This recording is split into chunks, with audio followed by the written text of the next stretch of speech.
Iran's successful onslaught against America is a sign that America, aka Babylon the Great, will lose this war, along with the Amalekites in the land of Israel, calling themselves JEWISH, and they are not. They are imposters.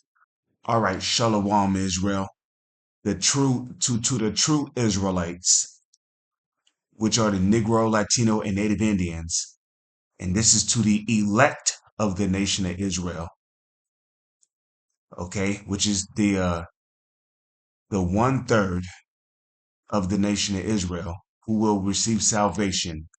Shalom to you. First and foremost, as always, I would like to give all praises, honor, glory, respect, and blessings to Yahweh, Bahasham, Yahweh Shai, Bahasham, Rachaha, Quadash. Salutations to the Lord's elect on the four corners of the earth, pushing this truth and sincerity while patiently waiting for Yahweh Shai's return. And double honors to our apostles and elders of Great Millstone, which have taught us everything we know through the spirit and power of Yahweh, Bahasham, Yahweh Shai. Iran's new onslaught on United States Gulf bases exposes devastating success of spring counter strikes. Let's go to, real quick, the book of Jeremiah, chapter 50, verse 45.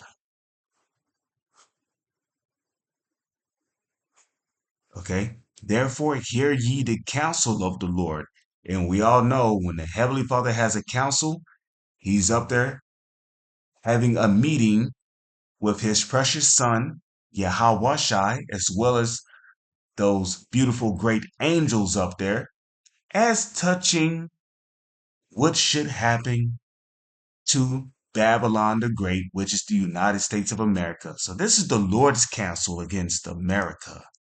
Therefore, hear ye the counsel of the Lord that he have taken against Babylon, and his purposes that he have proposed against the land of the Chaldeans. Surely the least of the flock. Who's the least of the flock? The least of the flock are them small hats over there in the land of Israel, okay?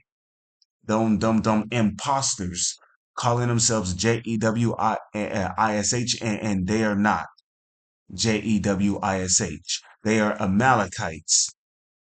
And when you do your research on Amalek in the book of Genesis, you'll find out that Amalek is a descendant of Esau, which makes him an Edomite. So those are a bunch of Edomites over there in the land of Israel calling themselves Jewish, and they're not Jewish. You wish you was a Jew, okay? They calling themselves Jewish, and they are not. They are Edomites. They are the least of the flock. They are the smallest of the population upon the face of the earth. That's why they are known as the least of the flock. Surely the least of the flock shall draw them out. Shall draw who out? Shall draw out Babylon the Great, because America is an ally of these impostors. Surely he shall make their habitation desolate with them. That's right, because during World War III is going to escalate into a nuclear war in which Russia, China, Iran, North Korea, India, and even NATO, which we know that according to Revelation 17, verse 17, NATO is going to turn on America, the great whore, and shall burn her and eat her flesh and burn her with fire. Okay, and make her naked and shall burn her with fire. Okay, and even NATO is all these different countries are going to shoot their nuclear warheads. Okay, Russia, China, Iran, India, and even NATO are going to shoot their nuclear warheads upon America and upon the land of Israel, turning both places into a complete desert. The only difference is that the land of Israel is going to be rebuilt, because when Yahweh Shai the precious Messiah returns in what the world calls a UFO, in which he will be accompanied by Michael the archangel, as well as the innumerable angels of heaven. Okay, when Yahweh Shai returns, he will deliver his elect men, the true Israelites of the elect, which are the Negro, Latino, and Native Indians, from the coming nuclear destruction. And when the Israelites, after being married to the Lamb, okay, when the true Israelites come back down from Yahweh Shai's chariot as New Jerusalem, we're going to put every other nation in slavery.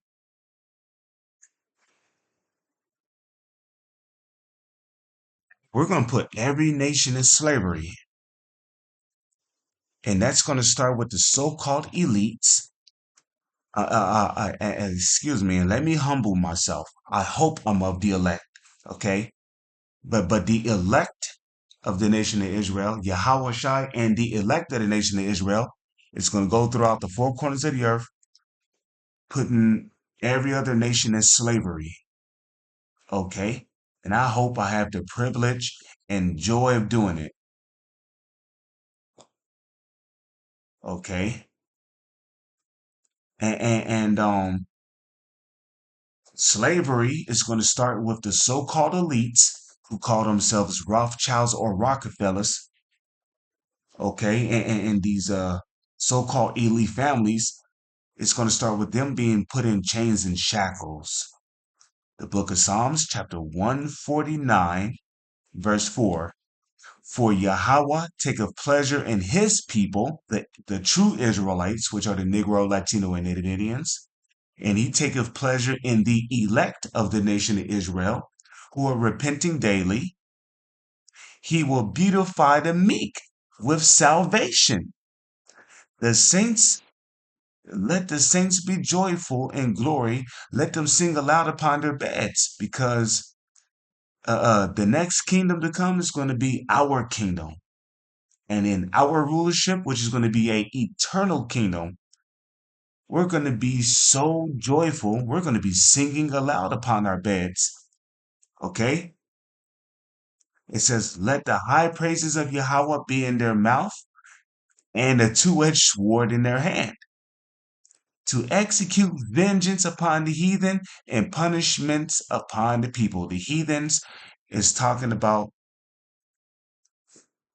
you Arabs, you East Indians, you Chinese and Japanese people, you Hawaiians, Mauians, Samoans, you so-called white people, you Africans, okay, to bind their kings, the so-called elites. Another word for elite is king, right? So these so-called elites, which call themselves Rothschilds and Rockefellers, okay, and their so-called elite families shall be binded with chains and shackles, to bind their kings with chains and shackles, and their nobles with fetters of iron, to execute upon them the judgment that is written. This honor have all his saints. Praise ye Yahweh Bahasham Yahweh Shai. With that, I'm going to say Shalom. It's on to the next one.